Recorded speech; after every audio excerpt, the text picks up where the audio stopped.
ये कोई मामूली सी बात नहीं है कि आज हम इंसानों की सिर्फ एक ही नस्ल धरती पर मौजूद है, मगर कुछ लाख साल पहले की बात है जब होमोजीनस का दायरा काफ़ी बड़ा हुआ करता था।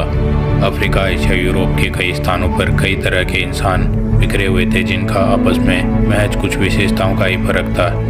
जिस प्रकार आज के युग में तेंदुओं और चीतों में मामूली सा फर्क हुआ है, बिल्कुल इसी तरह इंसान की वह सब प्रजाति अपने मसल पावर और शिकार करने के तरीकों व शारीरिक शक्तियों की बुनियाद पर एक दूसरे से लगभग असमान थे। आज तक इंसान की करीब 12 से अधिक प्रजातियां इस दुनिया पर राज कर चुकी हैं, जिनमें से होमो इरेक्टस को इंसान की दूसरी और सबसे कामयाब प्रजाति के रूप में माना जाता है। ये होमो इरेक्टस कौन थे, कैसे दिखते और कहां से इवॉल्व हुए, क्या इनका डीएनए आज भी हमारे जीन्स में मौजूद है?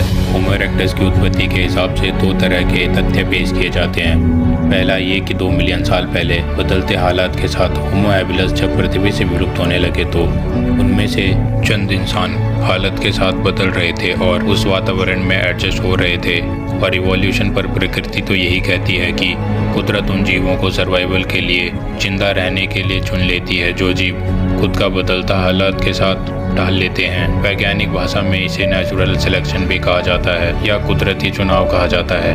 वैज्ञानिकों का मानना है कि होमो इरेक्टस होमो हैबिलिस से कुछ इसी तरह विलुप्त हुए और होमो हैबिलिस हमेशा हमेशा के लिए खत्म हो गए और उन्हीं से तब्दील होने वाले होमो इरेक्टस को कुदरत ने 5 मिलियन साल पहले तक जिंदा रखने का मौका दिया। यानी कहा जाए तो समय के बदलते स्वरूप के साथ हर प्रकार के जीवन के अंदर उसके माहौल और ज़रूरत के मुताबिक परिवर्तन चलता रहा, जिससे आप लोग ऐसे भी समझ सकते हैं कि जब इंसानों की नस्लों ने पेड़ों से उतरकर जमीन पर चलना शुरू किया तो उनके हाथ और पूंछ जो पेड़ों पर चढ़ने और लटकने के लिए इस्तेमाल होती थी, अब वह साइज में छोटे हो गए थे और बाकी कार्यों में इस्तेमाल होने लगे।